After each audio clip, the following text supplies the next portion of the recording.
another update to my Zoom ATEM Mini Pro live streaming series because I ran a ton of questions about it. I am going to break down kind of the magical camera that I have set up that I do most of my shots with, and I have found so much upside and benefit to. Let's get to it.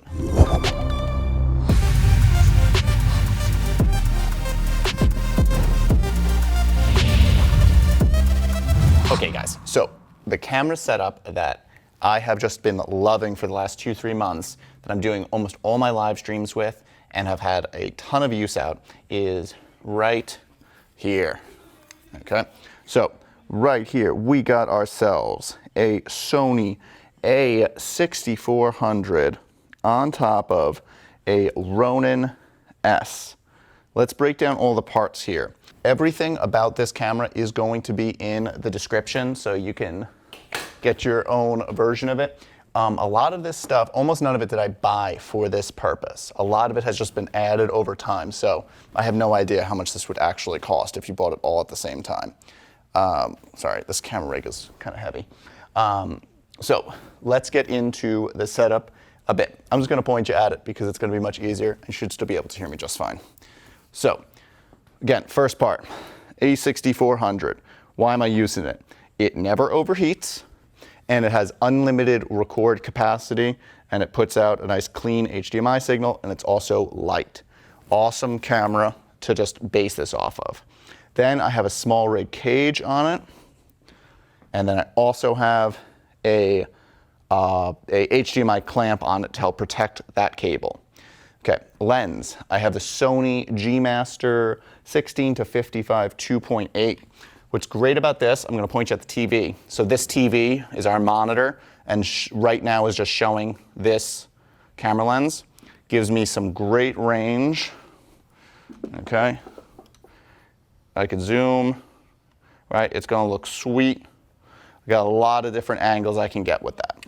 Super clean lens, really nice setup. Under that, just to mount this to the Ronin, I have the riser plate, and then the base plate, and then that's in the Ronin S. This is the Ronin S, the first model here. Super sweet. So microphone.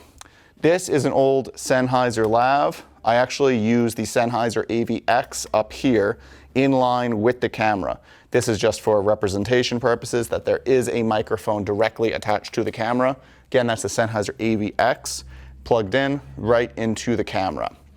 So one of the major problems with using a Sony camera like this is battery life. Like I stream, like when we did a stream the other day, it was on for 8 hours. How are you going to power it? Because you're constantly having to take batteries in and out of the camera. So what I was able to do was I found this cable. I'll put you a little closer. I found this cable off of DJI. It connects here, and then it gives you that thing. I then bought a dummy battery that works on the Sony a6400, and that goes in there. So what that now does is takes the power supply from this gigantic battery on the Ronin S, and that cranks the power into the camera, so now I never have to change batteries during the entire day. What will happen though, is especially if you're doing lots of movement, or you're going all over the place, or you're running the camera the entire day, that battery will start powering down. The beautiful thing is though, you can, and I do, open this guy up, put a USB-C cable right in there.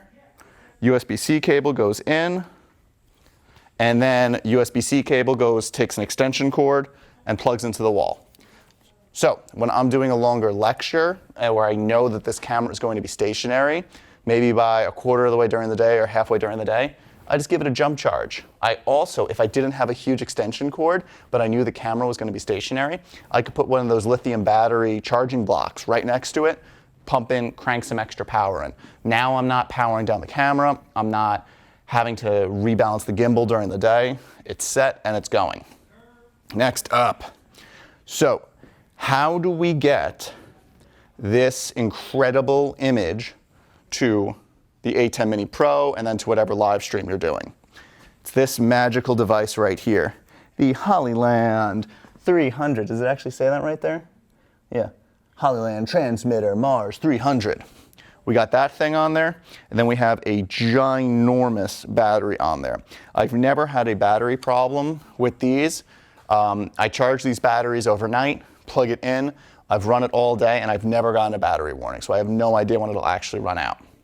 I am attaching that to the gimbal with this little arm thing from a company called Simply Gimbal. It's just a metal bracket, but it gives me a ton of mounting points, and then I bought 2 cold shoes from Small Rig. Screwed those things on there so I have some connection points. I guess I could put that somewhere else, but I actually like having the handle here and gives me a little more grip and control. So once the Hollyland is on, if I bring it over to here where my switcher is, I have the receiver right here. I have AC power coming into the receiver. I have an HDMI coming out of the Hollyland, and then that's going into camera 3. And then when I look at camera 3, it's right here. And I renamed it and called it Ronin. Perfect. We have the microphone on here. We have the Hollyland transmitter on here, Ronin S. Now the whole point and the beauty of this setup is you can kind of see the TV behind me. I can now go, whee, right? I can now go anywhere I want with this setup. So I'll give you the over-the-shoulder look here, right? So if this is my shot, I can now be doing smooth glide cam shots, steady cam shots that are now going into an HDMI feed for a live stream. But cool, so let's say your feed doesn't really move around that lot, but it is gonna need to move from station 1 to station 2 to station 3. You can kind of see what the feed looks like here. It is silky smooth and stable and looks incredible. What I can do is, let's say we're gonna do a lecture segment right here. Bam, there's a tripod built into the bottom of the Ronin S. I'm gonna put it down. Cool, this shot looks terrible. All I'm gonna do is use the joystick a little bit, adjust, get my speaker to where he needs to be, maybe give it a little zoom, turn spot focus off, bam. And now I have a locked off stationary camera, and I have a really nice shot. But again, same thing. I can now, let's say we needed to move somewhere else, we're on a quick break. I can move it somewhere else. Let's say this is the awesome shot I want. Bam, it's on my chair. Love it, right? It is such a cool setup. It gives so much to a feed. Even if I didn't need to do a lot of movement, I still think this setup is so good for being able to set up a camera, drop it, move it, go somewhere else. Sorry, let me give you more Blair Witch angle. But so this setup I have loved. It has worked consistently. I've maybe once or twice had an HDMI signal issue, and I think it is strictly because I left the transmitter and the receiver on all day. So what I like to do between shots is just turn it off and then restart it. And as long as I've done that, it seemingly has fixed everything else. This is the rundown of what I think is pretty much the coolest, best HDMI live cam setup you could possibly have. You can do so much with this setup, and especially now, because this is an older gimbal, this is an older camera, you can get this setup much cheaper than probably I paid for it. So check it out, throw it up, tell me if you have some suggestions. The big thing I'd actually be curious for help on is I cannot make sense of this wire chaos here. I just cannot figure out a way to track these wires where it won't impede on the gimbal and the operation of it. Like, I can't figure out a way to tape them down. So if someone has a good idea for how I should track these wires, let me know. Comments, like, subscribe, do all that stuff.